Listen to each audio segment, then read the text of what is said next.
Still good to see you. It is the first Sunday of Advent, and I love Christmas. I love Christmas, I realized, because I've tried to figure this out. Like I don't like snow, but when it snowed, I was like, oh, wow. And then I drove it, and I'm like, oh. But it's beautiful, and I think it's because it reminds me of all of the like yesterday morning when I was on my way here for the men's Bible study, I saw a little family in their backyard with a sled and little kids. And it just reminded me of my kids and going sledding and all the wonderful, beautiful things. And as I kind of thought through it all, I realized, okay, here's what I love about Christmas. It's love. It's love. And everyone loves love. God loves love. He is love. But even people who are like, no, I like action movies. I like, kill them, shoot them. That's what I love. Oh, yeah? Watch October Sky or Field of Dreams. Or tell me that you didn't cry when you read Old Yeller. And that's just a dog. It's like a boy and a dog where the red fern grows. Like, no, those dogs are too. We love love. And the other thing I've learned, because my wife loves the Hallmark movie things, and then there's like more than one Hallmark movie channel. And then we found a channel that was like for free a while back called The Great American Family, and Candace Bure, or however you say her name. And then for like $6 a month, we could, and I'm like, well, I got to support Candace. So now we have a year-long subscription. And here's what I've learned by watching all of these Hallmarky movies. There's an unusual amount of princes and princesses roaming about in America incognito, going to Christmas festivals. That's what I've learned. And then I thought, that is nothing compared to the true Christmas story. Because Isaiah saw the Lord seated on the throne, and the train of his robe, and the smoke, and the glory, and the seraphim, and the cherubim. And he came to earth. And the scripture that Dick read, for unto us, Jesus was not born for God the Father. And he wasn't born for his own sake. And he wasn't born for the Spirit's sake. He wasn't born for the sake of the seraphim and the cherubim or any of the other angels. For unto us a child is born. It's us. It's us. And so today, well, actually this year, my plan is to go over some of the best, well, my favorite, I shouldn't say best, my favorite lines in Christmas songs. And the series is called Oh Holy Night, because it was a holy night. And my topic today is actually from Oh Holy Night, the soul felt its worth. When I was about 15, I was in a choir, and we were doing a Christmas concert, and that's the first time I ever really paid any attention to the song Oh Holy Night. And it became my favorite, because just thinking about those lyrics, long lay the world in sin and error, pining. And think about how much, living in sin, it's not fun. I think that's the reason we have so many problems today, is because we just, like all of the mental health, and I'm not saying all of it, but when you live like this, it's no good. Yesterday in Bible study, we're in the story of David and Bathsheba. And David, he commits adultery, and then he murders her husband. And then the prophet Nathan comes to him, and he confronts him, and he says, you will live, but your son will die. And David, for a week, is fasting and praying and weeping. And when his boy finally dies, how can he help but say, like, I did this. It's me. It's my fault. It's my sin. And that reminds me of the first sin. There's Adam and Eve, and everything is so beautiful. And then Eve listens to the serpent. And really, anytime we sin, and I don't like to think of it this way because it makes me feel like, what is wrong with you? But anytime you sin, you are basically saying, I trust the serpent. I know what God says, but I'm trusting the serpent. I think it's never worked out before when I've trusted the serpent. But I think, no one can be wrong all the time. And so here's Eve, and the serpent says, did God really say, oh, you will not die? Actually, you'll become like him. And up to this point, all Eve has ever known is the knowledge of good. Everything is good. Everything is good. And she takes a bite of the fruit, and then she gives it to Adam. And their eyes are opened, and the first thing they feel is shame because they're naked. And they go off and hide, and they sew together some fig leaves. I'm thinking the second thing they felt was prickly leaves. And then God comes, and he says, where are you? And Adam says, well, we heard you, and we were afraid because we were naked, so we hid. Who told you you were naked? Did you eat from the tree of which I commanded you not to eat? And then how do you think Eve feels when Adam says it was her? And even though he's passing the blame, it's the truth. It was her. And then he says, and really, you put her here, so it's you. And then Eve said, the serpent deceived me, and I ate. Actually, God says, what is this you have done? The serpent deceived me, and I ate. And the serpent is cursed, and the ground is cursed, and they get kicked out of the garden. And like in an old Western, they dust themselves off, and they get back on the horse, and they create a life. And then they have a little baby. And I'm sure there was just like joy, like, oh, Adam, look at our little baby. Look at little Cain, and he's growing up. And Adam's out there, working in the fields with him, like, nope, we gotta hoe the ground like this, and then we plant seeds, and we water, and all this pride. And then they have another little baby named Abel, and you feel like, okay, everything is kind of, we're not in the garden, but it's back to good. And they're living as a family. And then one day, quite a while later, but the boys are big enough, and the firstborn son is angry. So he kills the secondborn son. And I know parents love all their children equally, but they love the firstborn and the baby a little bit more equally. And can you imagine how heartbreaking it was for Eve when her baby was killed by her firstborn? And it's like, I did this. It was me.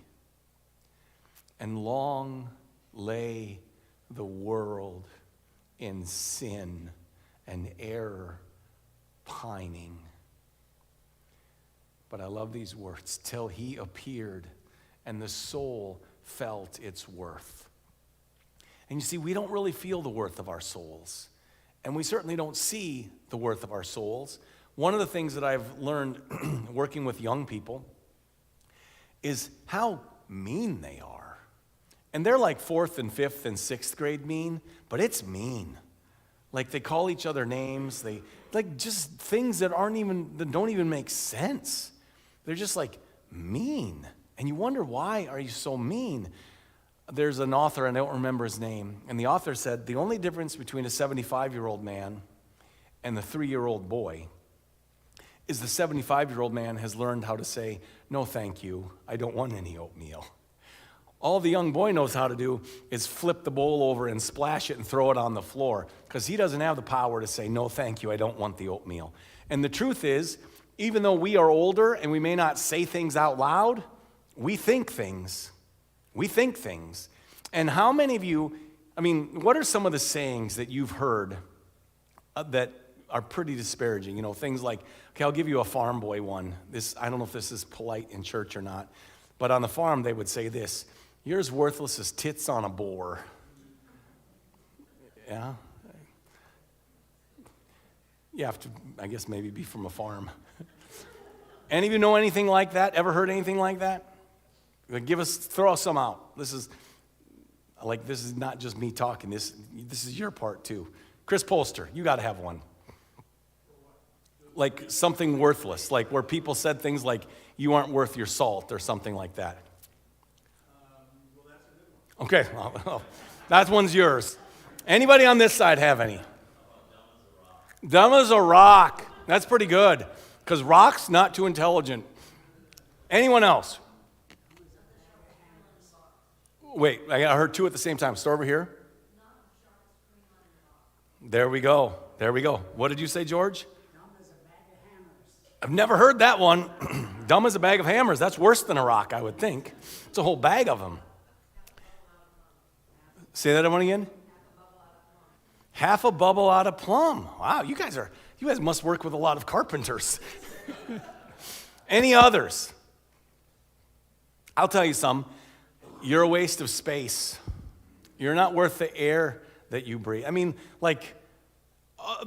and this is how people talk to each other. And sometimes people who like each other talk this way.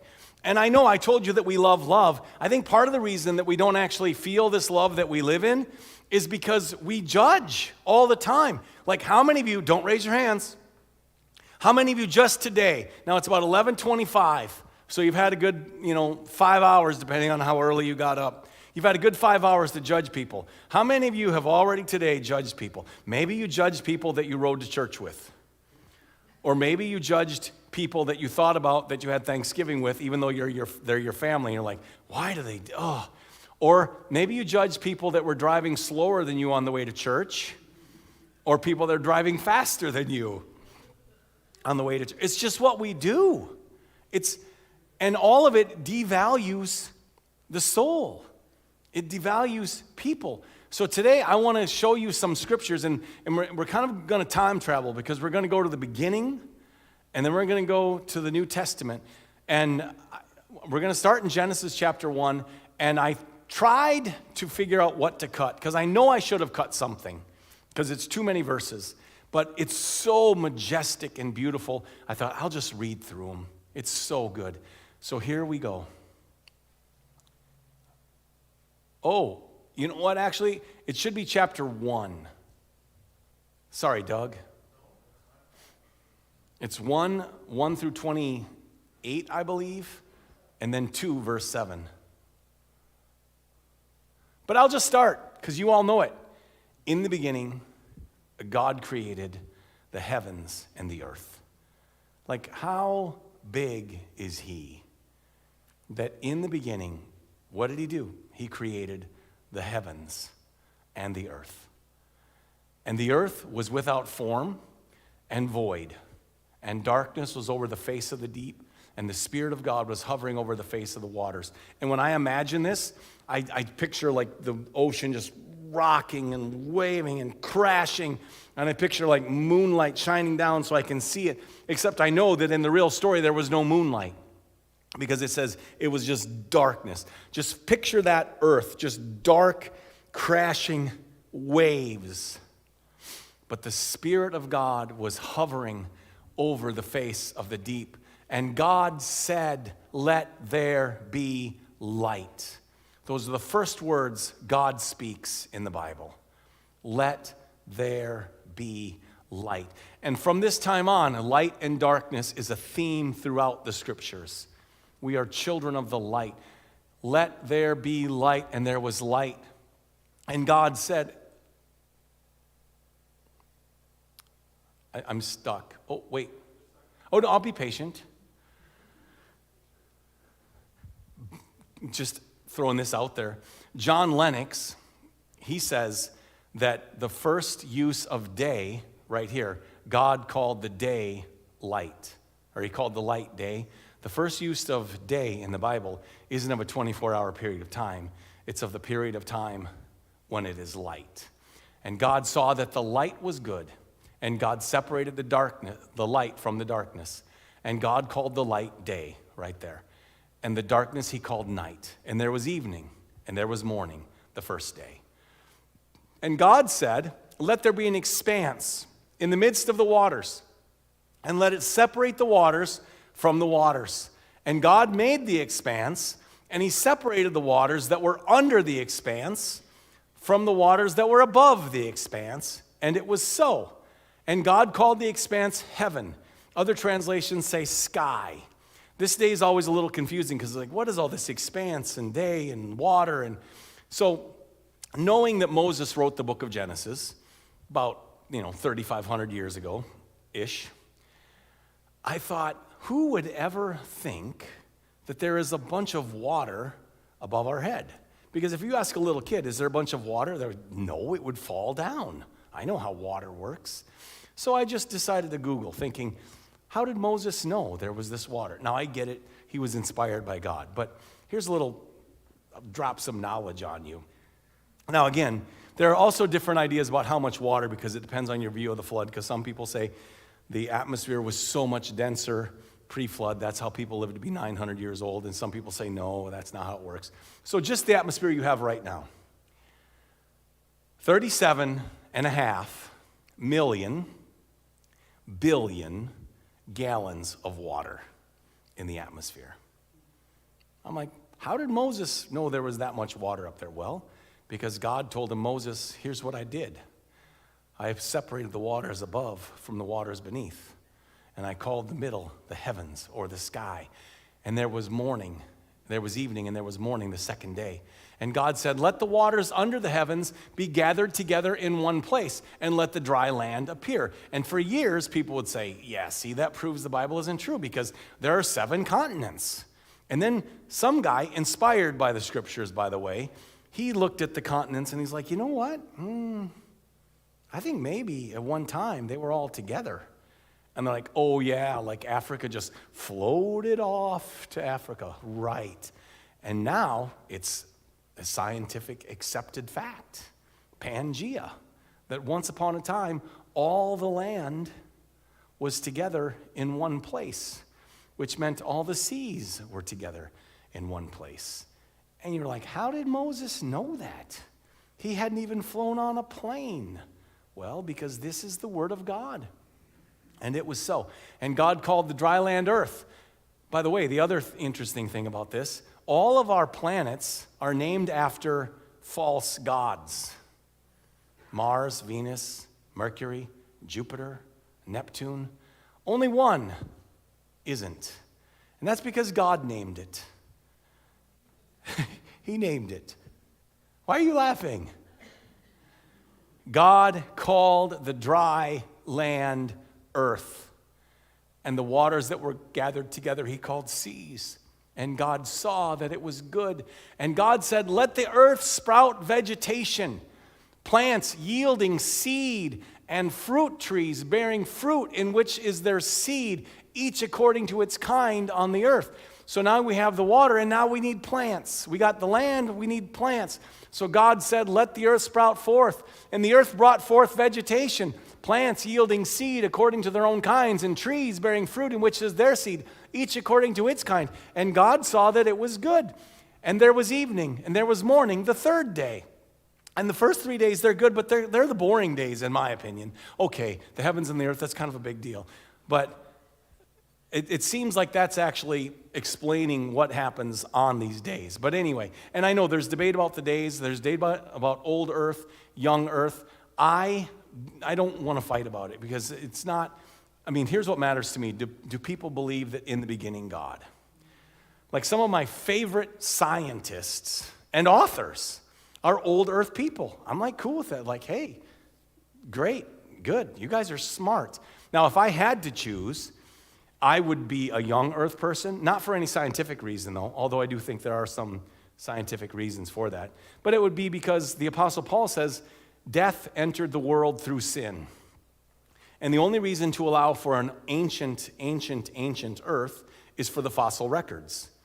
And if you can't die, you can't have fossils. But like I said, I love Stephen Meyer, I love Hugh Ross, these guys, they know stuff. However, I do think on day 4, there's a young earth astronomer. His name is Jason Lisle. And he said the way science works is a scientist comes up with a hypothesis, and then they run tests and they make predictions. And if their predictions come true, then their hypothesis is generally accepted. Like, it seems like at around 212 degrees, water boils. I'm going to predict that water will boil at 212 degrees. And then you run the water, and it's like, sure enough, the water boiled. Well, Here's day 4. And God said, let there be lights in the expanse of the heavens to separate the day from the night, and let them be for signs and for seasons and for days and years. And that's how we mark months. We mark them by the moons. We mark, you've heard how many trips around the sun. That's how we mark the years. And let them be lights in the expanse of the heavens to give light upon the earth. And it was so. And God made 2 great lights. And I love that. Every time I look at the moon, I just look at that great light, the greater light to rule the day. Actually, I was with one of my 4th graders taking him home from church one night. And I said, look at that great light. God made the 2 great lights and the lesser light to rule the night. And he said, yeah, but the moon really isn't a light. I said, I know. You know what it is? He said, yes, it reflects the sun. Think about how brilliant that is. Because if you had like a smaller sun, it's still going to light. There's going to be no darkness. But God is like, but I bet I can take, like he was wondering, I can take the light from the sun and reflect it off of a giant rock. And it will give just enough light. And it will rule the night. So beautiful. The greater light to rule the day and the lesser light to rule the night, and the stars. And God set them in the expanse of the heavens to give light on the earth. So going back to Jason Lisle, the young Earth astronomer, he predicted, when they sent the James Webb Deep Space Telescope out, everyone was saying, oh, this is going to be so great, because the telescope is going to see stars that are 34 billion light years away, which means we're going to be seeing back in time 34 billion years. We'll get to see like galaxies just beginning. We might even see the birth of stars. We will learn so much about how we got here by what we're going to see. And Jason Lisle said, I don't think so. I think what James Webb is going to find out is there are fully formed galaxies. And they're like, yeah, right, you're crazy. And then the results come back. And if you just Google a video on James Webb, and they'll be like, we have to rethink everything because what we found, we can't believe the size of these galaxies. And Jason Lisle said, I predicted it. Because God said on day 4, I set them in the sky. I'm like, ooh, yeah. God set them in the expanse of the heaven to give light on the earth, to rule over the day and over the night, and to separate the light from the darkness. And God saw that it was good. And there was evening and there was morning the 4th day. And now we really get into the good days. And God said, let the waters swarm with swarms of living creatures, and let the birds fly above the earth across the expanse of the heavens. So God created the great sea creatures and everything living, and every living creature that moves, with which the waters swarm according to their kinds, and every winged bird according to its kind. And God saw that it was good, and God blessed them. This is the first thing that it's blessed. It's the creatures of the sea and the birds of the air. God blessed them, saying, be fruitful and multiply and fill the waters in the seas, and let birds multiply on the earth. And there was evening and there was morning the 5th day. And God said, let the earth bring forth living creatures according to their kinds, livestock and creeping things, and beasts of the earth according to their kinds. And it was so. And God made the beasts of the earth according to their kinds, and the livestock according to their kinds, and everything that creeps on the ground according to its kind. And God saw that it was good. And then God said, let us make man in our image, after our likeness. Do you see how different you are? And then, after the sun and the moon and the stars, and they are glorious, the heavens declare the glory of God. After all the plants and the grass and the vegetation and the lilacs and the trees, and after the swarms of living things and the great sea creatures, and after the beasts of the field and the scurrying things. And then, God said, let us, plural, make man in our, plural, image, after our likeness. And we don't exactly know what it means to be made in the image of God. We don't. But I will tell you that in Colossians chapter 1, when the Apostle Paul is talking about who Jesus is, it says he is the image of the invisible God. Jesus is the image of God. You are the image of God. You are not Jesus. That's not what I'm saying. This is a high honor. This is really something. Let us make man in our image, after our likeness, and let them have dominion over the fish of the sea and over the birds of the heavens and over the livestock and over all the earth and over every creeping thing that creeps on the ground. Like, it's all for them. We did this all for them, and they are like us. So God created man in his own image. In the image of God, he created him, male and female, he created them. And there has been an attack on the image of God. It's vicious. I mean, killing and hatred and it's all, you see it. And people are doing it. In verse 28, and God blessed them, and God said to them, be fruitful, multiply, and fill the earth, and subdue it, and have dominion over the fish of the sea, and over the birds of the heavens, and over every living thing that moves on the earth. And then we're going to go to chapter 2, verse 7, just to look a little bit more at how God made man. And I'll tell you what it says. It says God formed the dust, and then he breathed his life into it. And then Eve was taken from Adam. And then Adam and Eve had Cain, and they had Abel. You've heard of chain smoking, where they like light a cigarette in the morning with one match, and then all day long. We are chain breathers. Like, you are breathing the breath of God. The breath that God breathed. That's Genesis 2:7. It's okay, Doug. We don't have to go there. They can read it at home. They have Bibles. You are chain. See, you are so different. You are so different. So different. There's an episode of Columbo. Whenever I can work Columbo in, I try to. And there's this murder that takes place at a museum, and it's like, this boring museum. It's not boring, but for me it is, like ancient Byzantine golden belt buckles, things like that. So this girl, she's been framed, and she's in jail, and Columbo doesn't really think she's the murderer, so he brings in, and if you watch the episode, it's probably not an ancient Byzantine, but for the sake of this story, he brings in this ancient Byzantine golden belt buckle, and it's shaped kind of like a belt buckle, and he sits it on the table, and he gives her a cheeseburger and some cigarettes. And then at the end of their little interview, she says, I'm innocent. And he's like, yeah, I know you're innocent. And she's like, how do you know? He goes, well, if you were really the one who broke in and stole the things from the museum, you probably wouldn't have been using this ancient golden Byzantine belt buckle as an ashtray for the last half hour. Something that was so valuable, and she used it as an ashtray. And we use each other as so far worse than ashtrays all day, every day. And we judge and we hate, and it's the breath of God in us, and we are created by God. So now we're going to look at one of my favorite Bible stories, and we're going to go fast. It's in Mark chapter 5. Jesus and the disciples crossed the sea, and they came to the other side of the sea, to the country of the Gerasenes. And when Jesus had stepped out of the boat, immediately there met him out of the tombs, a man with an unclean spirit. Yeah, this man lived in the tombs. He lived in the tombs. He lived among the tombs, and no one could bind him anymore, which means previously they could bind him. And you're like, why are they binding him? Because they don't know what to do with him. They just want him gone. But now he's too strong, and they can't even hold him with a chain. For he had often been bound with shackles and chains, but he wrenched the chains apart, and he broke the shackles in pieces, and no one had the strength to subdue him.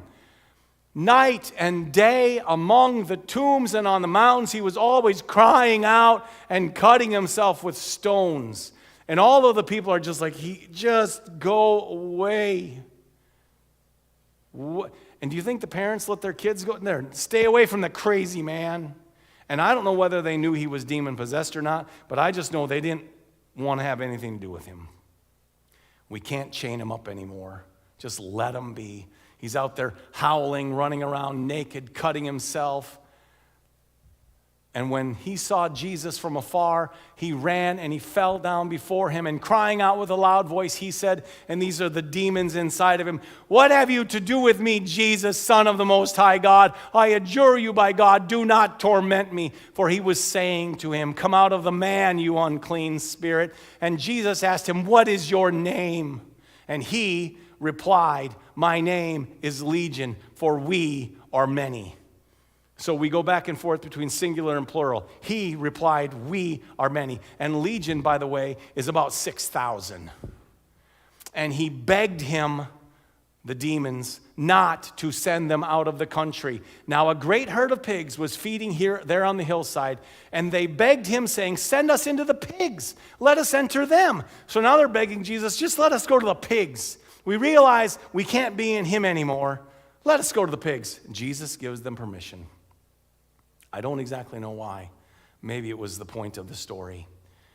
So he gave them permission, and the unclean spirits came out and entered the pigs, and the herd, numbering about 2,000, rushed down the steep bank into the sea and drowned in the sea. And we don't know if the demons caused the pigs to do this, or if the pigs were just like, what is this noise in my head? I can't handle it. I've got to get out of here. Just, yeah. And the herdsmen fled, because they have one job. It's to take care of the pigs. And it's like, oh man, we might get fired today. This isn't good. You know, imagine this. The herdsmen fled and told it in the city and in the country. It's like, yeah, we lost some of the pigs. How many did you lose? Like 5? More than 5. Like, well, how many? Like, all of them are dead? Like, you had one job.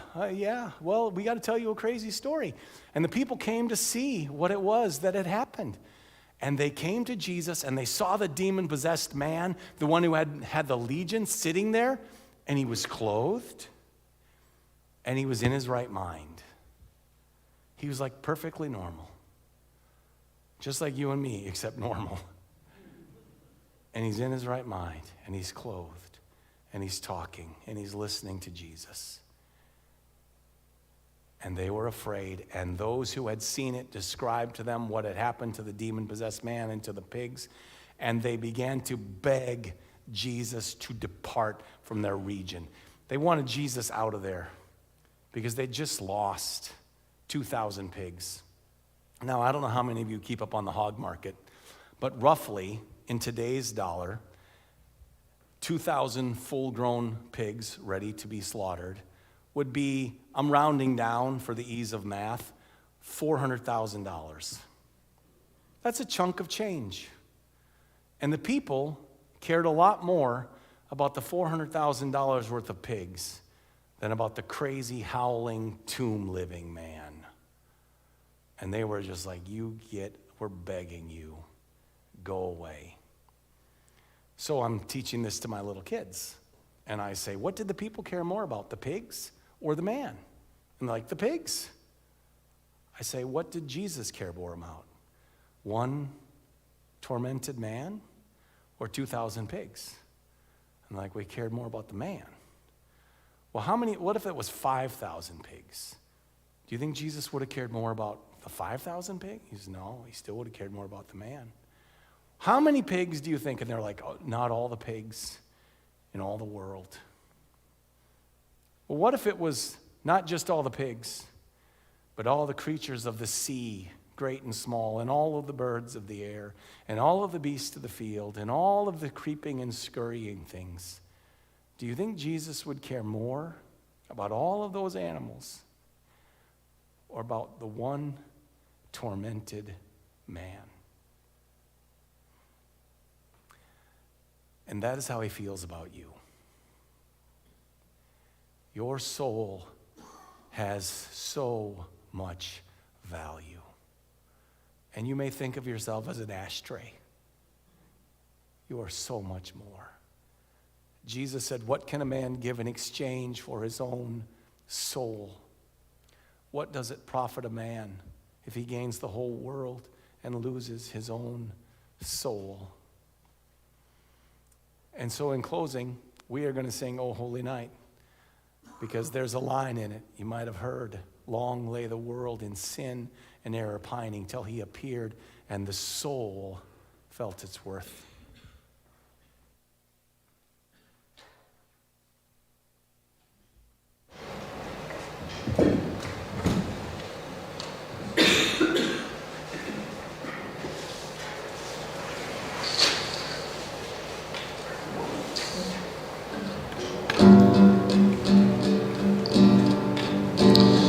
O holy night, the stars are brightly shining. night of the dear Savior's birth.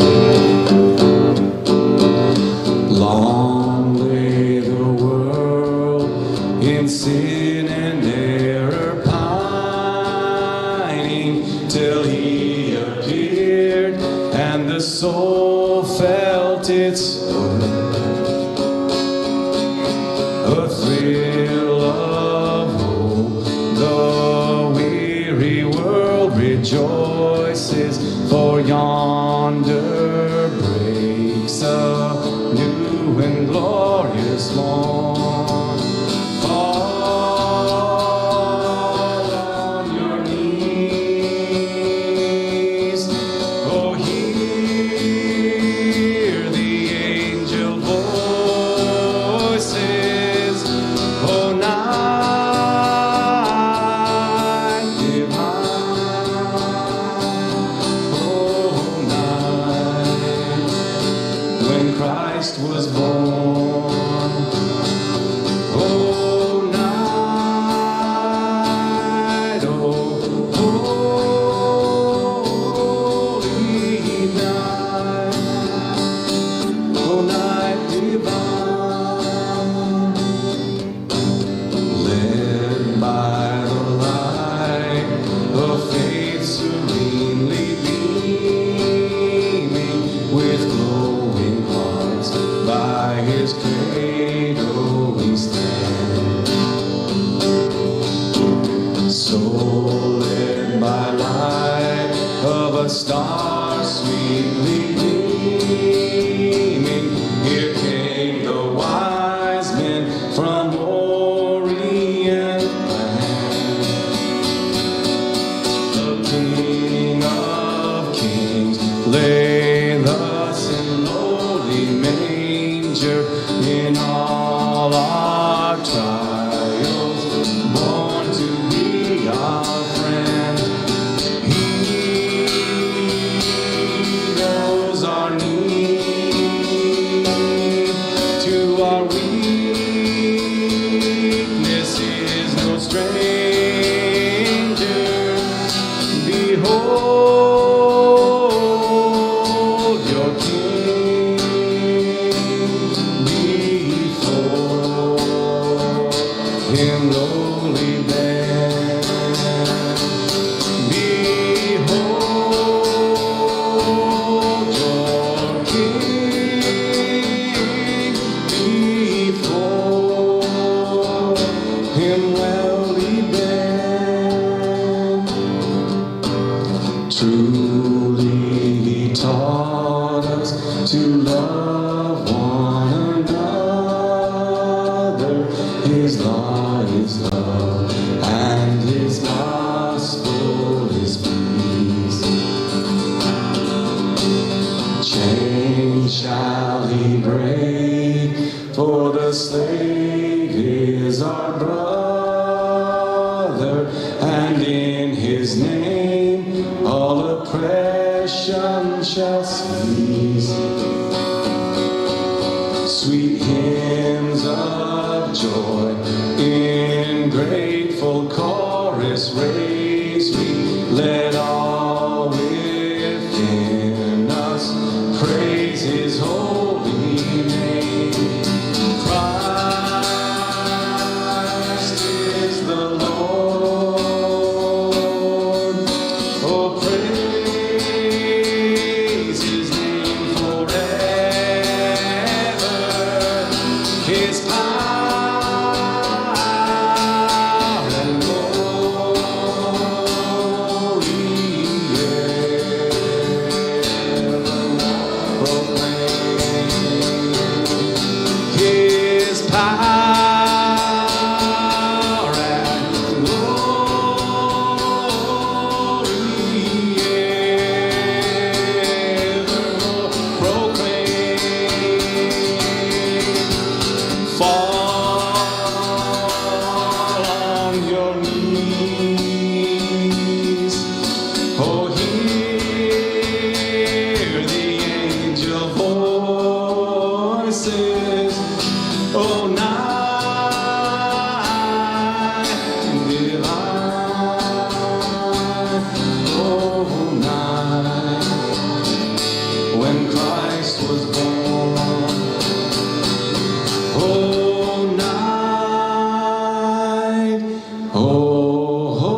words of the shepherds, or the angels.